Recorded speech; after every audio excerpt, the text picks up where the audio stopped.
જય માતાજી દોસ્તો જુઓ આજે સવારના મહેનત કરતા હતા પાણી વાળવા માટે.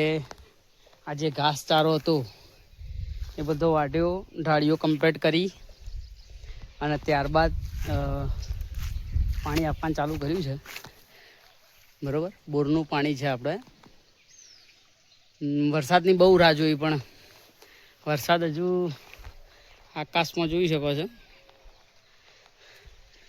હજુ ખેડૂતોના હાથ તાળી આપે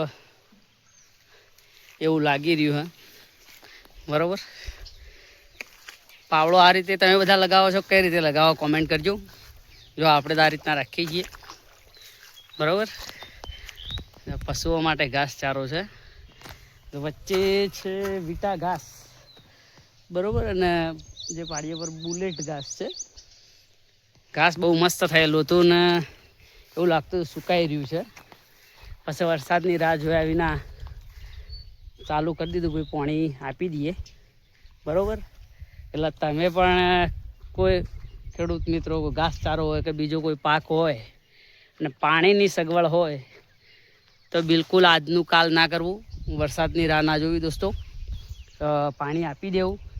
અને જો પાણી આપ્યા પછી એ વરસાદ આવશે તો કોઈ વ્યર્થ જવાનું નથી. એ ગુણ આપવાનું જ છે પાણી આપેલું. એટલે આમાં શું હોય છે, અમુક ખેડૂતો ઘણા મારા જેવા આળસુ હોય છે કે ભાઈ વરસાદ આજ આવે કાલ આવે, વરસાદ આવી જાય તો આપણે કામ ના કરવું પડે અને ઓટોમેટિકલી કુદરતી પાણી અપાઈ જાય. પણ ઘણીવાર એવું થતું નથી, આપણે જાતે કરવું પડે છે. જો આ વખતે ચારો વાઢવાનું ચાલુ કરેલું છે. બરાબર, દોસ્તો ખાસ તો એ જ કહેવું છે કે ભાઈ રાહ જોતા નહીં, પાણી આપી દેજો. બરાબર, તો ઘાસચારાની અંદર અસર ના પડે ને કે આ વર્ષે તકલીફ બહુ મોટી રહેશે. અને જે પશુપાલકો હોય એ લોકોને વિનંતી કે ભાઈ જો પોતાનું પાણી હોય, બોર હોય ને ખેતર હોય તો એકાદું કાપલું એ ઘાસચારો થોડો વધારે કરજો લીલો, જેથી કરીને તકલીફ ના પડે. નહીંતર આ વખતે સૌરાષ્ટ્ર બાજુ લોકો મગફળી કાચી મગફળી કાઢવાની ચાલુ કર્યું છે. તો એ મગફળીનો ભૂકો પણ આપણને ઓછો મળવાની સંભાવના છે.